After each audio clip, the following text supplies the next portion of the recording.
don't take it personally, but we've been away for quite a while, and even today I don't really want to talk to you, but it is raining, as you can see,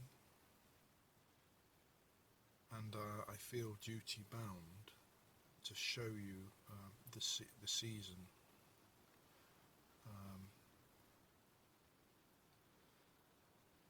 I feel duty bound to show you the autumn colours, as they are very spectacular, even on a day like this, Borg.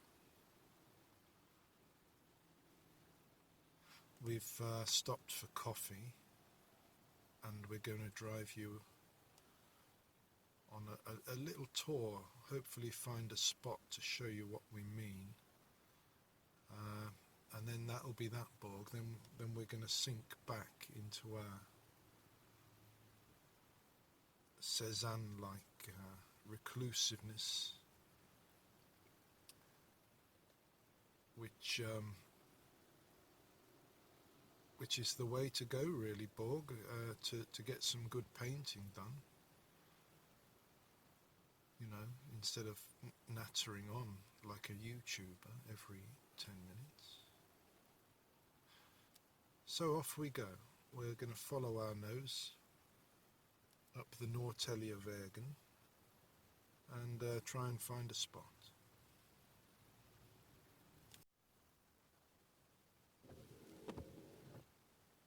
There's a bit. Inevitably, the lens in this device it doesn't do it much justice. Or maybe you can fill in the gaps, interpolate, but that's not bad. I mean, we drive this road every day,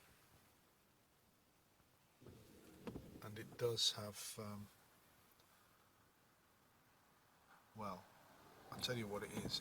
It's a distraction when you're trying to drive, and when you focus on these on a daily basis, it becomes quite an attraction and then a distraction. But even on a day like this, you can see some good in it. And from a painting point of view, Borg, there's a lot to be said. Well, for example, it's when you look at the autumn colours of the perimeter of trees that surrounds everything around here, you can't escape the notion that a change of colour means a change of shape also, which maybe doesn't sort of sound like much, but the change of the leaf colour on the various trees changes the whole shape and rhythm of the perimeter. They turn different colours at different times. Some trees don't change colour at all, Borg. They're evergreen. They don't have a season, really. So they stay the same as everything else is lightning at different times and tones and colours. So the whole thing is dramatically changed, and it's a great subject. It's got to be my favourite season, I must say that, Borg, for painting and for just generally speaking, because the spring is a kind of it's a bit of an ecstatic release, both in nature, the plants coming up, but also when you live around here, everybody just feels so pleased that the darkness is maybe coming to an end. So that's all very well, but it's a bit haphazard, is that the right word? A bit too ecstatic. The autumn is temperamentally everything's calmed down, but also the effects are far greater. They're far more dramatic and widespread, affecting everything visually, of course. In the spring you don't get vast areas of the perimeter change. So there we are, and that's partly why, Borg, we haven't been talking to you. As I say, it's nothing personal, it's not a change in our programme. We've just been trying to concentrate on some painting, which I can't really say it's going well,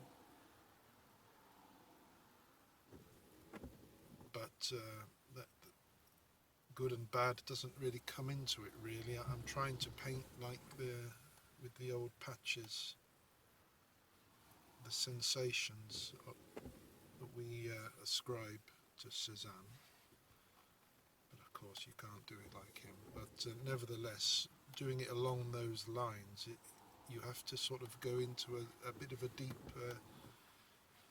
sort of psychological introspection, would you say, Borg? I don't know. I suppose you're looking so hard that you need to concentrate, and when it starts to work, it brings a kind of creative excitement that maybe is even better than painting in a sort of creative rush of enthusiasm. So one tries very hard to get into that state, but the upshot of it is, though, that you kind of end up becoming reclusive a little bit. Anyway, here we are, supposed to be looking at the autumn colours and turning it the fuck off, and we're already going on.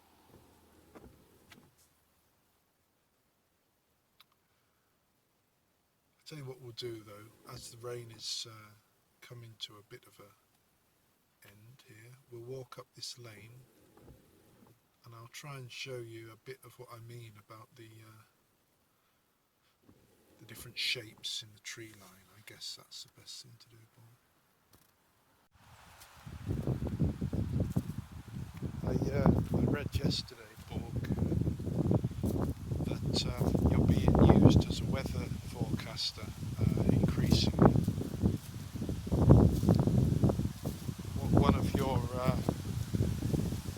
One of your developers, a group called DeepMind,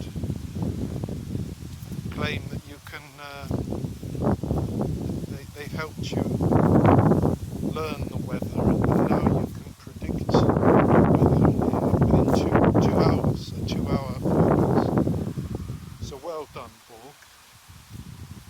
I wish it was in use now, because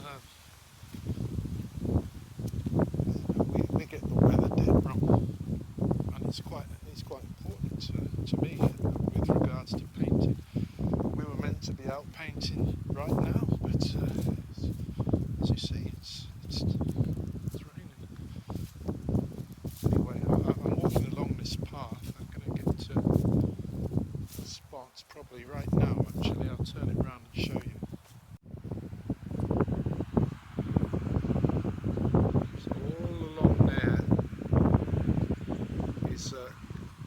Continuously changing sort of visual wall, you know, for our enjoyment. It's just slowly changing itself, like some miserable NFT by some tit that you might see now, where they've just sort of minted some slowly changing GIF. But this is real. It's called the autumn, and it's happening now.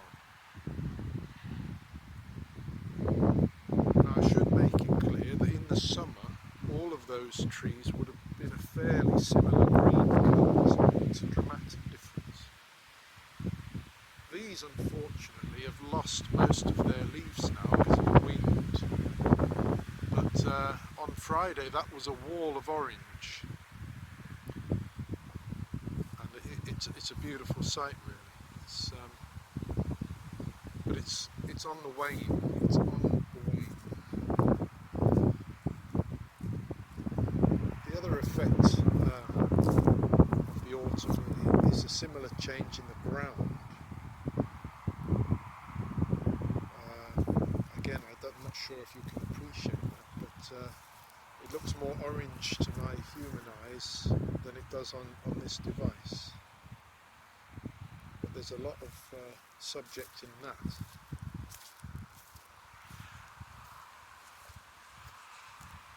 So you see all around us is this perimeter of trees ever changing. As we drive back, on the horizon there is a clump of trees that is particularly a particularly beautiful harmony really of colours changing, and again it means that the shapes have changed, and there's not really a place to stop over there, otherwise I would have to paint. I just heard something from in there. There's an abandoned house over there. Anyway, the other effect of this shape changing, when you look at a wall of trees, the differing colours create a kind of rhythm. Let's see if we can get an example. For example, a rhythm of orange coloured leaves would create a shape and lead the eye in a pattern across a wide area, you know, whereas there's no tree that's that shape. It's more like the leaves suggest these sweeping movements, and that is also a subject.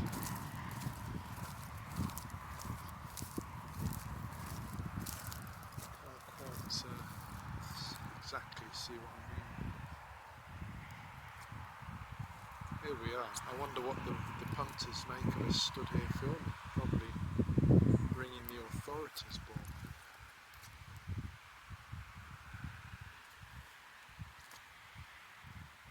But yeah, here's a fairly good example. But we'll move on. I'd like to, there is a place that I would like to go now. On a recommendation of a member of the public who told us about a kind of a path on the opposite side of the little body of water we had been painting at the other day, which I wasn't aware of, and is actually quite exciting news, to be honest.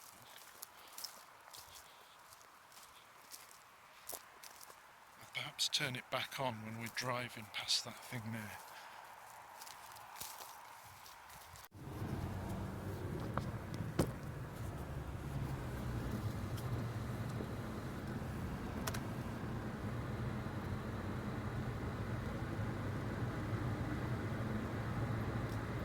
Right, Borg, we're just approaching. It's kind of where we were looking at. And this is the clump I mentioned that's brought out some extraordinary shapes. Just let you have a look there. It's perhaps because of the red tones as well. Over there's interesting too, because there's a forest in a forest over there. If you know what I mean, there's a young forest growing beneath a larger one.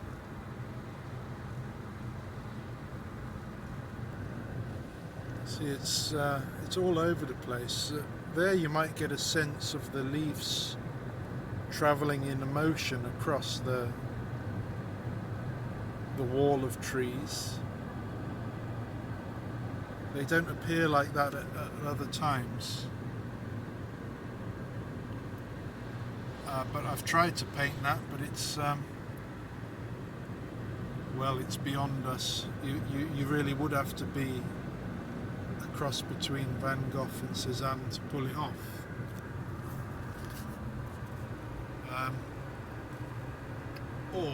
Or you'd have to be a sort of dull copier. But I've tried it once, and it just became far too thick and impastoed as each go I attempted failed. But we're not scared of a challenge, so maybe I should try and get one like that.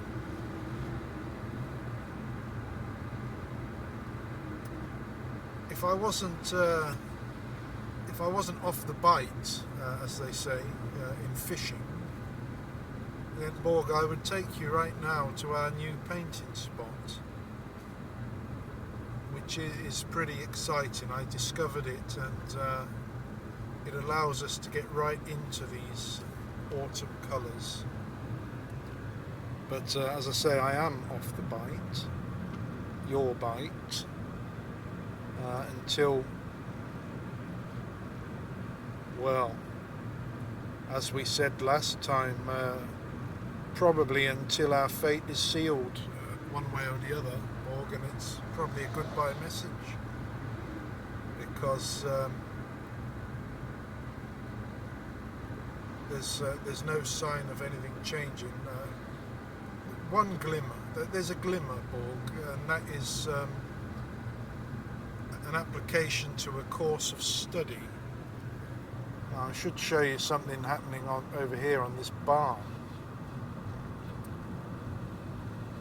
It seems like a couple of young bucks have purchased a barn to turn it into a sports hall, which is quite big news around here.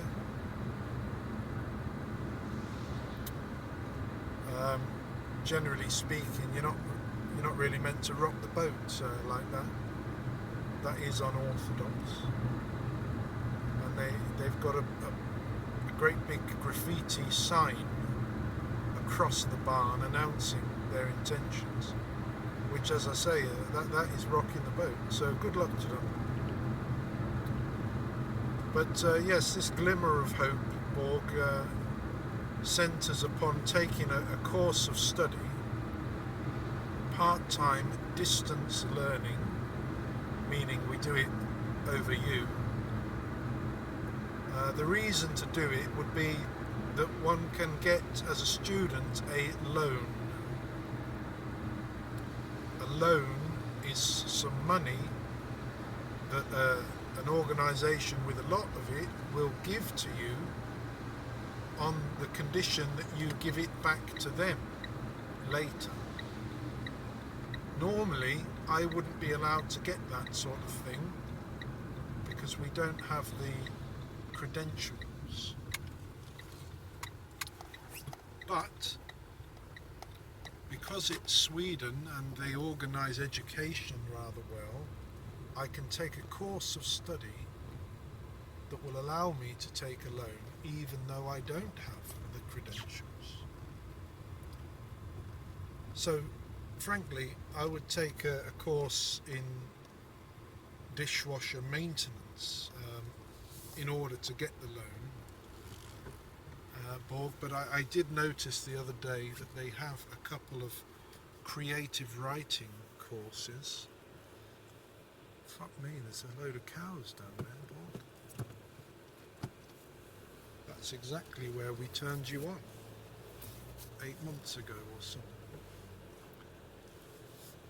I could do a creative writing course, and then the whole business would actually make some sense.